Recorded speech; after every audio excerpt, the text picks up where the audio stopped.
you gotta breathe, breathe, breathe, breathe. Let it go and let it be, be, be. Yeah, I hope that you're listening. There's only one thing you know you gotta do. That's breathe. That's right, everybody. All you got to do is just breathe. Everybody, come on in. It's time for the On Your Now show. It's Wellness Wednesday, and I am your host, Tracy Berry McGee, also known as Divine T. Yes, indeed you are. And I'm your co-host, Yolanda Langford, and they still call me Lady Yo. Lady Yo. How are you, Lady Yo? Girl, I am fantastic. You know, I just got off my little vacation in Cabo, so it was just amazing, relaxing, good family time. They went horseback riding on the beach and snorkeling. I swam with the dolphins. Now, you know, before anyone jumps in and says, Yolanda, you know you can't swim, I waded with the dolphins. Okay, I'll tell the truth. It's all right. I remember when I saw everybody riding those horses in the water, and I was like, I cannot do it. It just seemed like they were struggling, and I was like, But I just did you sunburn? Because last time I went, I burned. I still have my tan, but I horribly. Well, you know what? I am a sunscreen wearer in general, so I probably have a little buildup on my skin. I didn't burn, but I got golden. I think I did.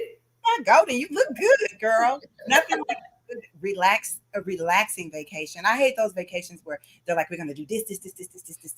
No, let us just enjoy the sun. Yes.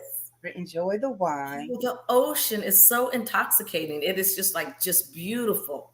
And I gotta make you laugh, Tracy. So, you know, I'm frolicking by the ocean, letting the waves just nip my knees, and all of a sudden a big wave came and went over.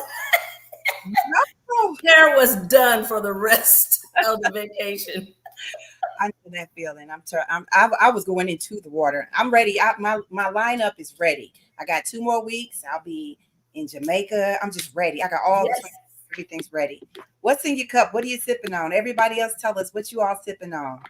Well, you know, today I said, let me do a little grown folk stuff, a little vodka and a little cranberry with a lime. So I'm grown tonight, y'all, because we talking about men. We're talking about men's health. So y'all better start sharing with all of the men in your families, all of the women who have men, whoever your partners may be. You better your husbands, your boyfriends, your brothers, your sons, everyone, no matter the age. Dr. Frederick Echols is going to talk to the men about their health, about strokes, and also about their mental health. So, you know, all that is so important. It's a combination. And all things being, you know what, y'all, we got the doctor in the house. He's going to be coming up. Let's do a couple of wellness shout outs. Everybody's tapping in. Let's see who we have with us. Who's all in the house? I do see that Robert Jackson is in the house. Hey, Robert, what you sipping on? What's in your cup? How are you? I haven't seen Robert this summer. Well, we have to make it to, we have to make a pancake run, some kind of a burger run or something, so we can hang out with Robert. Yeah, we have to. I see Ari is in the house, and Vidal, y'all, he's our baby, our own. He makes sure that he takes care of everything that we do, and he's on the YouTube side tonight. We have quite a few people that come in on the YouTube side. In case y'all didn't know, we're on the YouTube side and we're on the Facebook side. We making it happen. We all the way live, huh, Lady Yo? Yes, indeed. And I just love that people can reach us and see us and get this great information that we're trying to share every week with our community, the positive resources. We try. So, you know, the Annie Malone Parade was this weekend. It was really cool. I heard it was a huge success. I mean, they had the parade, and our very own owner, Dr. Kendra Holmes, was the Grand Marshal. Girl, wait a minute. Let's talk about our sis for a minute. Did you see her dress and her shoes? Baby, she came ready. Did she not? Yes. Like, yes, this is our city. This is our city. It was, I was out of the country, but I saw pictures and I was just so happy. And the CEO said that there was no kind of disturbances. Everything was positive. And Yeah. everything went out without a hitch. And that is so wonderful to be able to share that news about St. Louis. We can gather, we can be together and have a great time. Yes, yes. And I think that that's one of the things that we're really putting a spotlight on when it comes to St. Louis. All the kids were out there having a great time. And the fact that we are talking about mental health. You know how I feel about that as a therapist? This is so crucial at a time where there's so many things happening in our schools, in our Yes. community, worldwide. So, I mean, look, it's our time. It's the time to talk about it. So It is.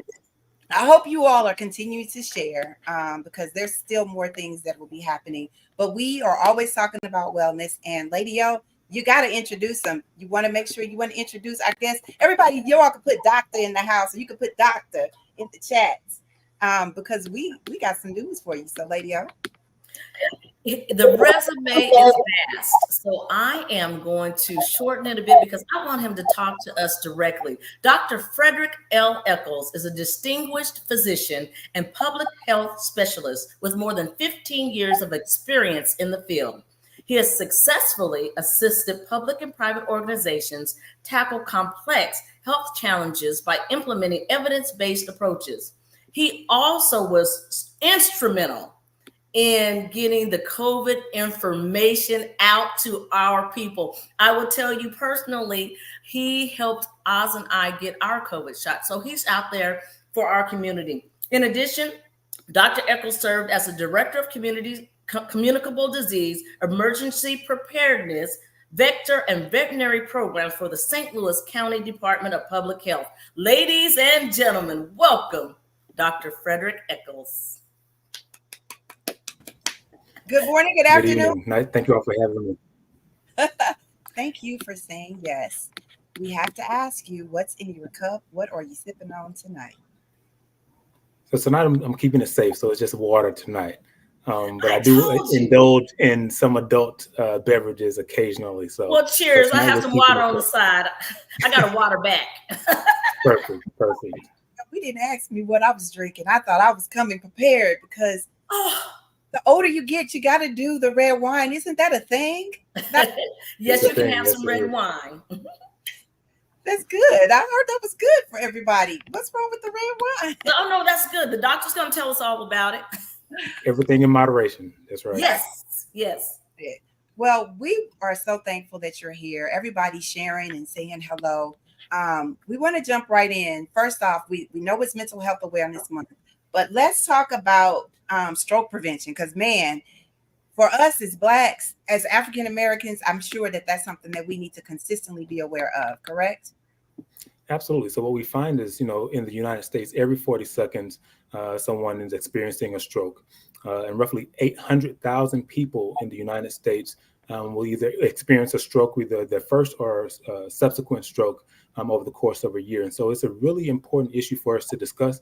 One, because it impacts so many people, but also because minority populations are disproportionately impacted. We know that African Americans are more likely to have severe disability related to stroke, and they're also at a greater risk for dying. A lot of that is due to the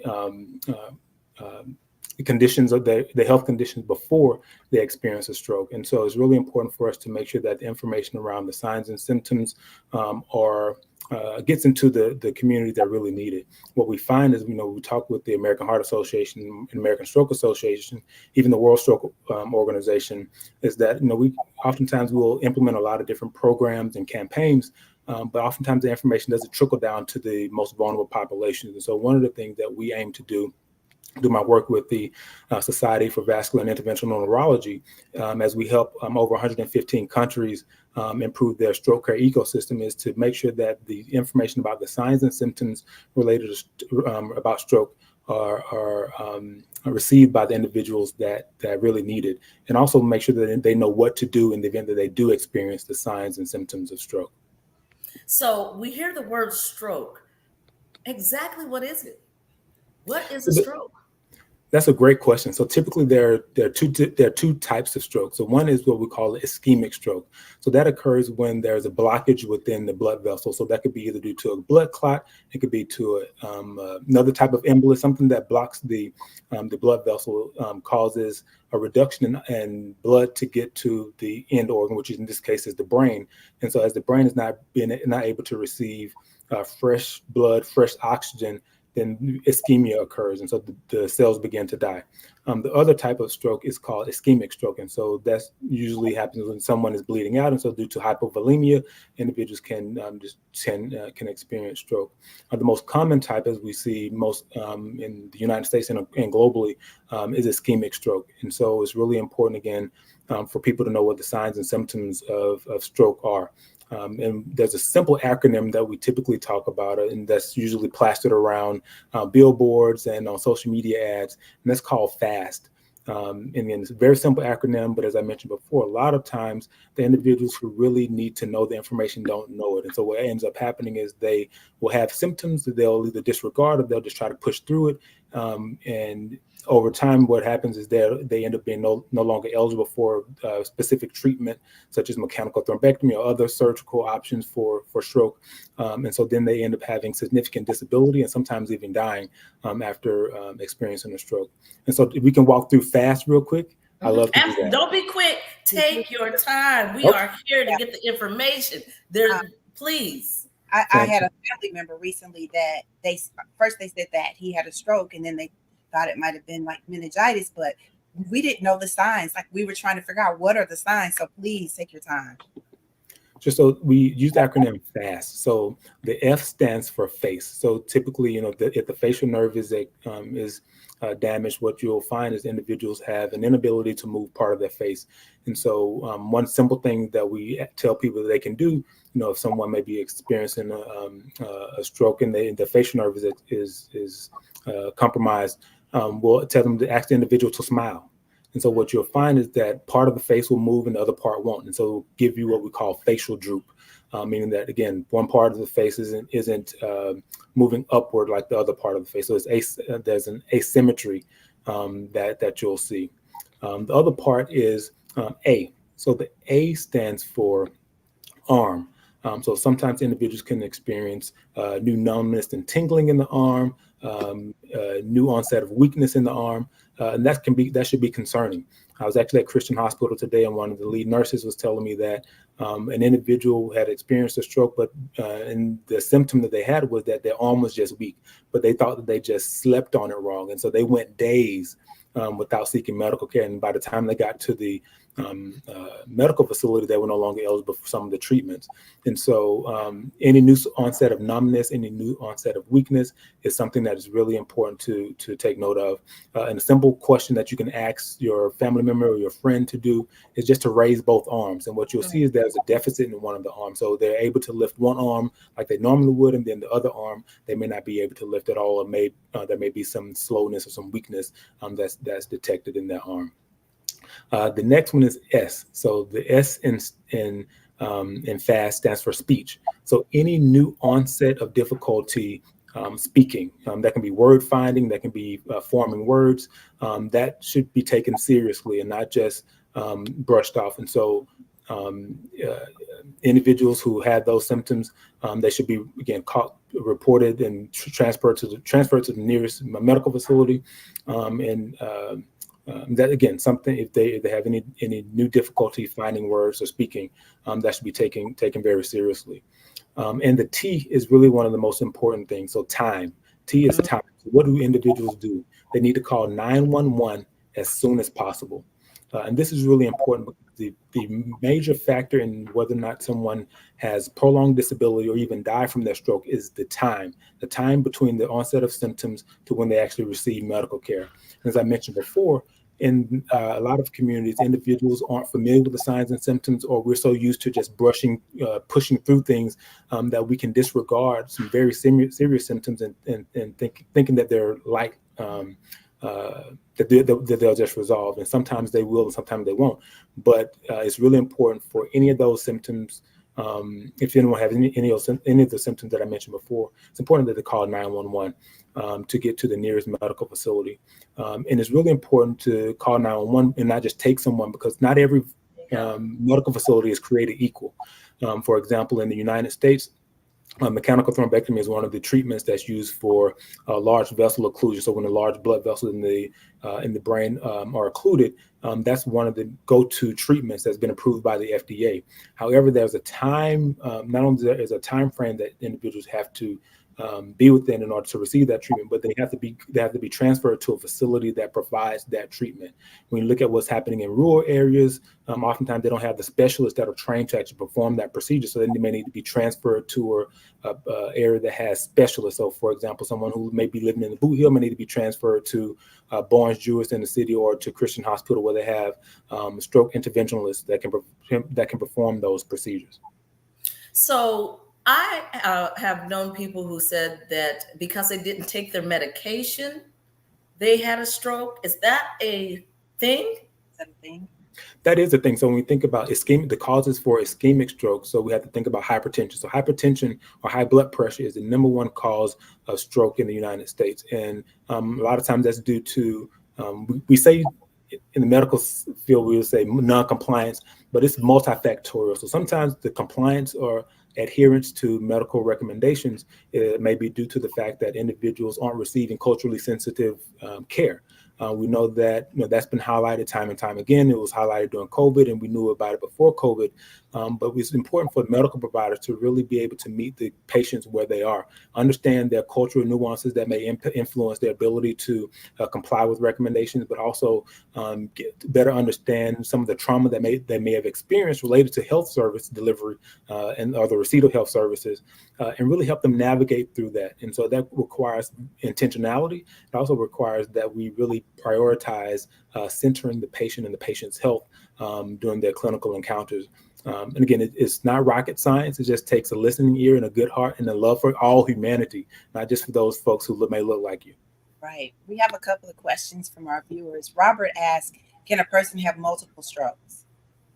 Absolutely. Individuals can, the highest risk for having a second stroke is having the first stroke. I've known people who've had up to 3 strokes. They're still living, but they're still at increased risk for having a subsequent stroke. And so those individuals really need to be followed really closely by their primary care physician, as well as any specialists that they may be connected to, as well as making sure that their medication regimen is appropriate for their clinical conditions. And so, yeah, just because you have one stroke, you're not exempt from having a subsequent stroke. So again, as I mentioned, having one stroke is really one of the greatest risks for having subsequent strokes. Got it. On our YouTube side, Cynthia Boyd asks, can side effects from meds cause a stroke? It can. So some meds can cause what we call a hypercoagulable state, so the blood can become a little viscous or thicker. But that's, again, it's really important for individuals, when you're placed on medications, to really talk with your medical provider. Ask those really important questions. No question should be considered to be not important. If you have the question, it's important.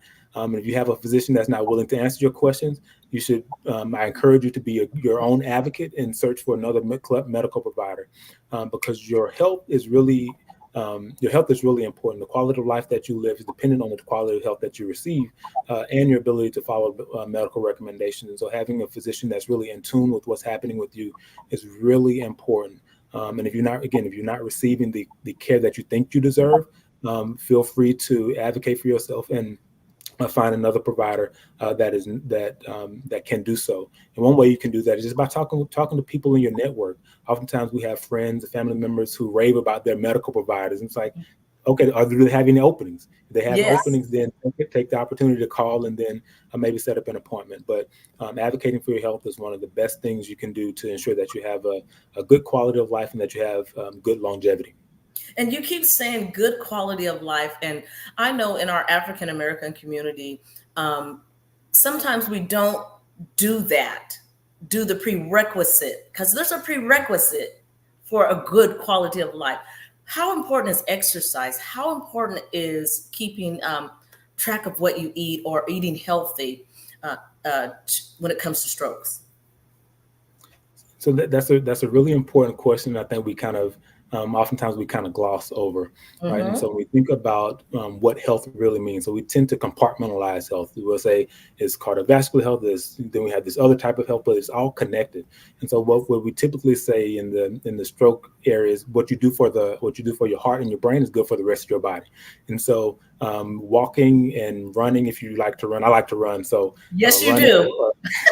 So walking is really good for cardiovascular health, but it also helps ensure that your other end organs remain well perfused over time as well. Having a good diet helps make sure that you don't have that you're less likely to have high cholesterol and other conditions, and as well as maintaining a good weight. We know that obesity was something that is not only impacting adults, but now we're seeing more obesity impacting children because of the types of foods that we're eating. And so we really need the families to really come together to learn how to live healthier lives as a village. Oftentimes you'll see one person when in the household that's trying to do a particular type of fast, whether it's a Daniel fast or if it's they're trying to be pescatarian or vegan. But if it's a family coming together to do it, it makes it a lot easier, and it ensures you have a support network as you try to improve your quality of life over the long term. I'm sorry, Tracy. Go ahead. Oh, I was wondering, is there a certain age that people tend to have strokes, or is that like there's we tend to think there's a range or age range, but. So that is a really important question. So typically people would think of individuals who are older in age, maybe 50s, 60s, 70s, and older having stroke. But what we're seeing now is even younger people. So there's individuals as young as 12 years old who have stroke. And so there's other conditions that increase risk, increasing individuals' risk for stroke, such as mentioned inflammatory conditions before, but also things such as sickle cell trait and sickle cell anemia can increase an individual's risk for stroke as well. So it's really important for us to be, again, in tune with what's happening with our bodies and having physicians and medical providers that can do the same. And so we see stroke occurring in individuals across the age spectrum. And so again, this is not an old disease. Younger people in their 20s and 30s are also having stroke, and they're not only having stroke, but they're having strokes and not recovering. So it's really important when we talk about the signs and symptoms of stroke, really know what those are. And then if you start experiencing those things, please call 911 as soon as possible. As we think about what happened during COVID-19, so there was a lot of information that was put out around COVID-19, but one of the things that wasn't put out as well as it should be is that COVID-19 is also a risk factor for stroke because of the inflammation that it causes. So it's really important, again, for people who, whether it's COVID-19, you have these other comorbidities, you're at a further increased risk for developing stroke. So, and we shouldn't take that lightly. I think, we've come out of the pandemic and we've become lax, but we should continue to make sure our health is our number one priority. Yeah. Well, Tracy, I know you want to switch that dial to mental health. Yeah. I'm ready. I was just talking about that. Recently we have heard so many different things in the community. We see all these different things that are happening from, domestic violence to just a range of mental health issues that we always, as a therapist, people say, keep it in the house and don't let everybody know about it. But talk to us about, why is it important, for us to break this stigma when it comes to men going to therapists as well as women, families overall? I think, within a lot of minority cultures is this culture where that's been established where we're just forced to push through and just lift the weight without having any reprieve. And that's not fair, right? And so what we know to be true is that life be lifing for all of us. All of us at some point has, we experience challenges, we have heartache, we have hardship. And with those things comes stress, in addition to the health issues that we're managing, right?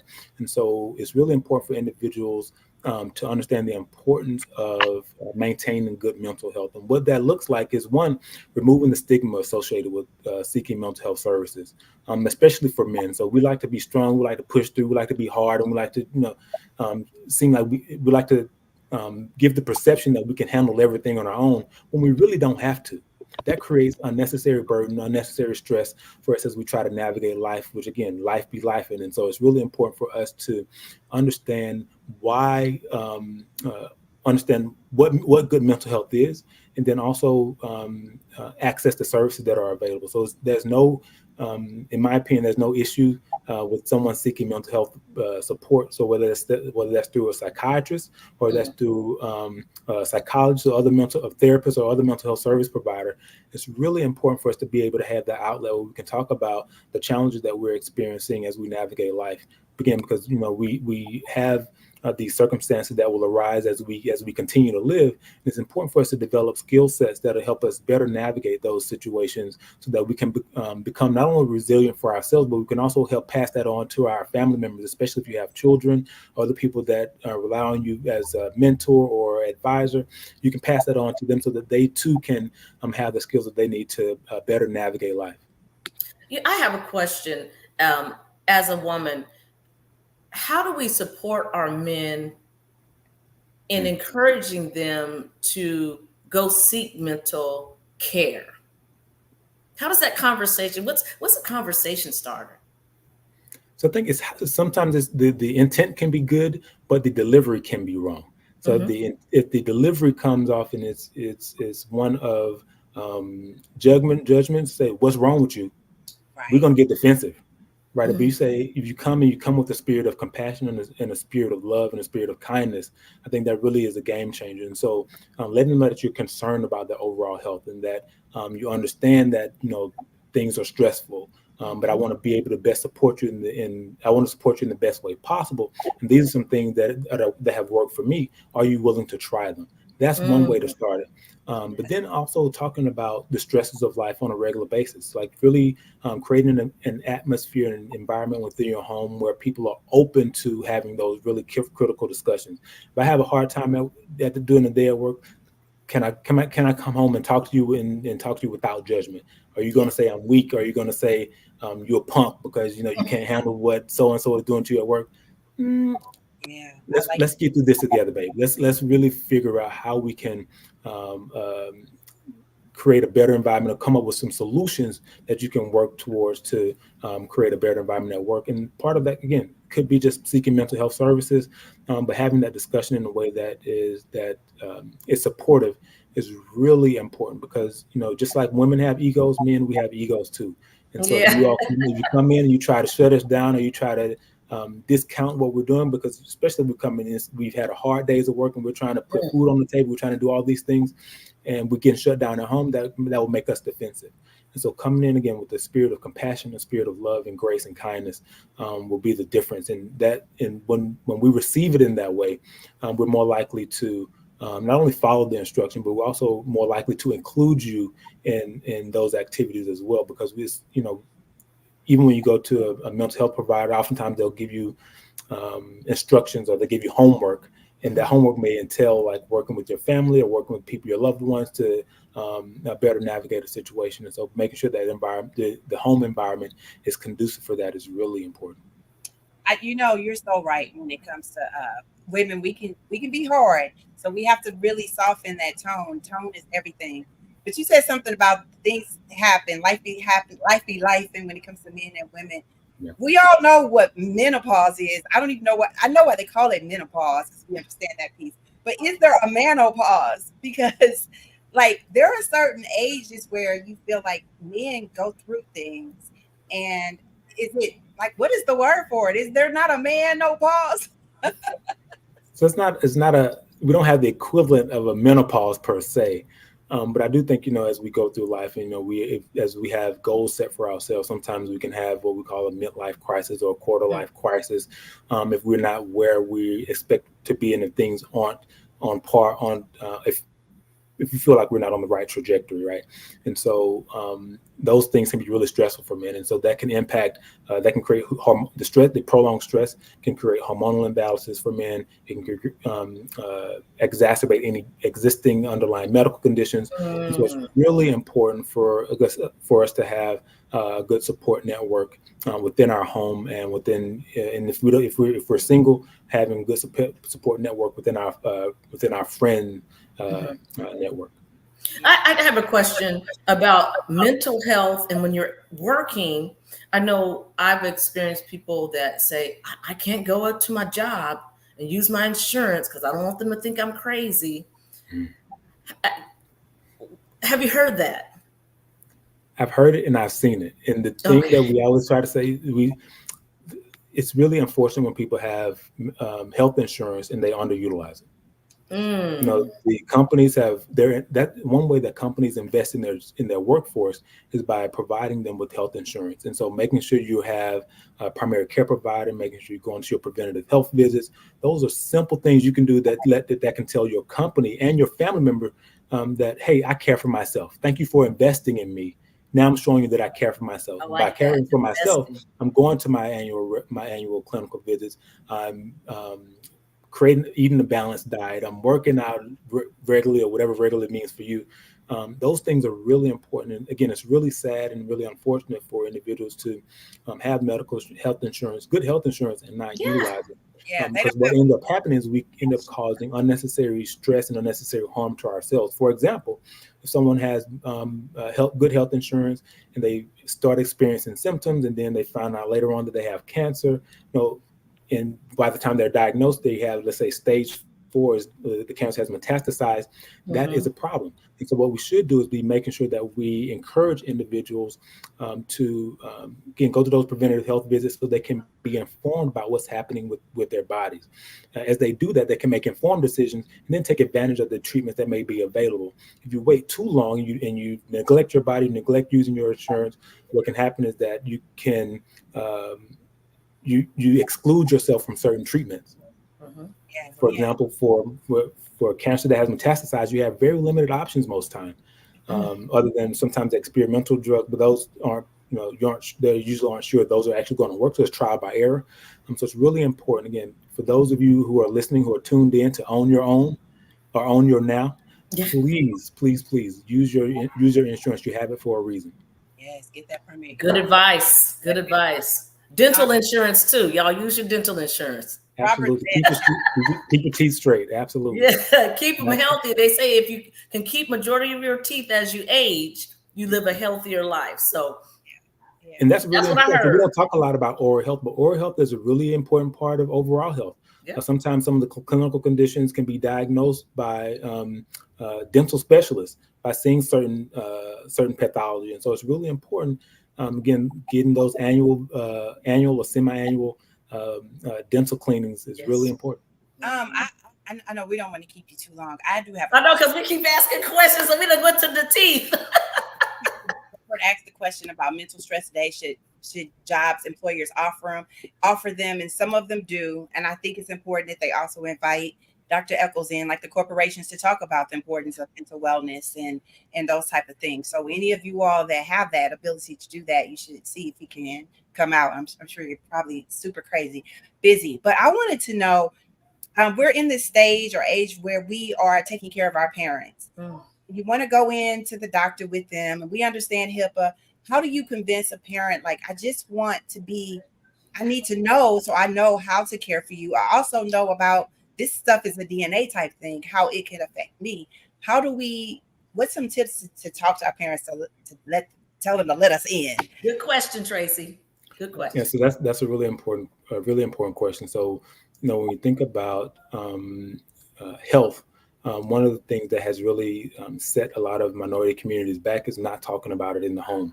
And so we also need to make sure that we are creating environments within our home where we feel safe about sharing health information. And sometimes you don't have to share like gross details, but your children and individuals connected to your bloodline need to know what's happening with you, and they need to know this information so that they can better prepare themselves, so they can make better decisions as they try to navigate life. And so that gives them a fair opportunity to not only think ahead, but also to be proactive about maintaining their health and lowering their risk for certain conditions that they may be at risk for. And specifically for parents can be stubborn as we grow in age. We all get it set in our ways, but I think similar to the recommendations for that we have when we have conversations with our significant other or our spouses, when your parents embrace them with the spirit of compassion, the spirit of love as well, and then use the foundation of I love you and I want to see you have a good quality of life, and I'm here to support you the best way I can. Will you allow me to help you do that? And that opens up the door. What parent is going to say no to that, right? And so making sure that we really embrace that type of approach is really important, because as parents age, they're dealing with a lot of things. So not only sometimes they have mental decline, their bodies aren't where it used to be, and so sometimes they may think back to how they used to live, and they are no longer able to live that way. And that can be depressing, and that can create anxiety for them. And so being cognizant or being aware of that is important as well, because they're going through a lot as well as they age, and they lose some of their functionality. And so embracing them with love and really taking them and holding them in your arms as you try to get them to do better is the best way to go. You don't make me cry over here now. I love it. Everything you said about compassion, sometimes we lose that as we're hustling, bustling. And it is true. You have to be compassionate within your own home. A lot of times we're outside our home, and we may show more compassion there, but bring compassion back into the home and the love back into the home, because you want us to be as my dad used to say, we are a unit. That's it. Yeah, and I think that the spirit of togetherness, we're in this thing called life together, really is a game changer. And so a lot of the issues that tend to come up in families, and when you have that mentality, the beefing and the extra and unnecessary drama can be pushed aside and say, how do we work together to really do life as a family? Yeah. My dad used to say that word all the time. If my siblings and I disagreed, we are a unit. That's it. And I always carry that with raising my children and my family, my current family. We're a unit. No matter what it looks like, we're concerned about everyone that is part of the unit, even the outside parameters of the unit. We want everyone to live a healthy life and to be mentally stable. Yeah, that part. Absolutely. That part. That's important. I want to thank you. I think that when I always ask everybody, like, do you have a primary care physician? Oftentimes when they go through that insurance book, it doesn't state if they have great bedside manners. It doesn't state if they're African American. I'm like, read the ratings, but also have a conversation with that doctor. But we have to be more conscious of making sure that our family members do this preventive measures in all aspects. And this has just been, you got to come back. Yes, I was like, oh gosh, we got to have him back. Absolutely. One thing I want to add too, so oftentimes, for individuals who may not have full-time employment, they may not have the health and full health coverage, a lot of times the individuals can be eligible for Medicaid. And so it's really important to get connected with your federally qualified health centers. We have 4 in the city of St. Louis. So one is Affinity Healthcare. We have Betty Jean Kerr Peoples Health Center, Care STL Health, and Family Care Health Centers. And so if you don't have full coverage, you may be eligible for Medicaid. Please get connected with one of the federally qualified health centers who have a charge to provide care for those who may not have the means to provide for themselves. They receive federal funding from the government, as well as a lot of times they prioritize issues related to health equity or health equity approaches, so that to ensure that the most vulnerable populations among us have access to the health resources and services that they need. Thank you for that information. Tracy, that's what we needed to hear. That's what we needed to hear. Absolutely. Well, we have to ask you, because you have filled our cups. Around here, we say, we want our cups so full that it's overflowing, that folks can sip off the saucer. Sir, I'm sipping off the saucer on health, our mental health and our physical health for our men and our women and our children in our lives. So I thank you. I have to ask you, what is your affirmation word? What is that one word that means something to you? Grace. So as we navigate life, oftentimes we have these aspirations and we're working hard to achieve our goals. But as we're going through the process, give ourselves grace. No one and nothing is perfect, but we can be perfect in our own way. And so giving ourselves grace enough to maintain our integrity, as we go through life. Because oftentimes what we find as well as we have these, as we pursue certain goals, the climate within the United States and society can try to convince us to release our morals and our values, but give yourself grace enough to, one, get through the process, but then get through the process the way that God has gifted you the tools to do so. That's right. That's it. That's it. We thank you so much for coming on. Please come back whenever you get Absolutely. a chance. I know our men want to hear from you, and we got to bring you probably back in June. So for Father's Day. I would love Yes. to. I would love to, because prostate cancer is also an issue that we talk about in June.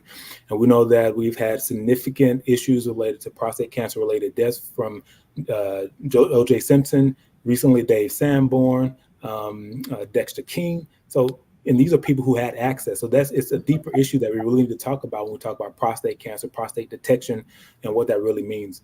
And so I'd love to come back to have that discussion with you all. Well, Yes. we will be booking you soon. Yes, everybody drop your affirmation words in the chat if you can. Give us that one word that you take away from this week. I'm glad that we're here to talk about that, because my father passed away from colon cancer and prostate. And like you said, we act like as if we don't have options now. Some of our seniors feel like when they get a word, it's like that's it. But we need to know that there are solutions out here that will allow us to live a longer life. But prevention is part of that. So we just thank you for being a part of our community and saying yes to us. So Thank you. Thank you for having me. Yes. Thank you. Lady O. Man. Yes, what a show. I mean, he was full of good information. I loved his delivery. It wasn't a blame or shame on you. It was, let me share what I know. Yes. And I want you to gather this and take it to the next step so that you can be healthy. Not only, I love that he had that family component to it, because a lot of people are like, I don't care if I don't, but your wife cares, or your son cares, or you, and sometimes that is a defense mechanism also, so but it also makes you be aware of your tone and how you address things, because we watch so much TV and we feel like I see y'all dropping your affirmation words in the chat, keep bringing them, but we feel like we got to do an intervention. Let's bring all the family together and go tell mama or daddy that we need. There's a way to do it, because you can bring all the family together, like you said, we're a unit, but it's the tone. It's how you approach. Yeah. When we're talking about our men. Oh, absolutely. Absolutely. I like, my favorite word is love. So, I like my tone and all that good stuff, but you do have to be aware. And there's times, just with life, so Tracy, before we get it to the affirmation words, I want to say, and I want everybody to put it in the chat, our very own Shameen Clark Hubbard has a graduate.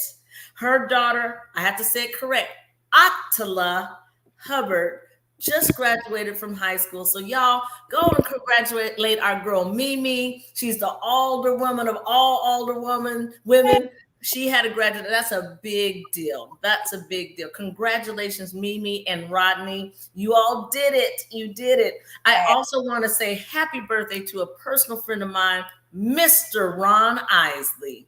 He had a birthday yesterday, and he is still singing them love songs and doing the Mr. Big. So I just want to say happy birthday, Ron Isley. We love you.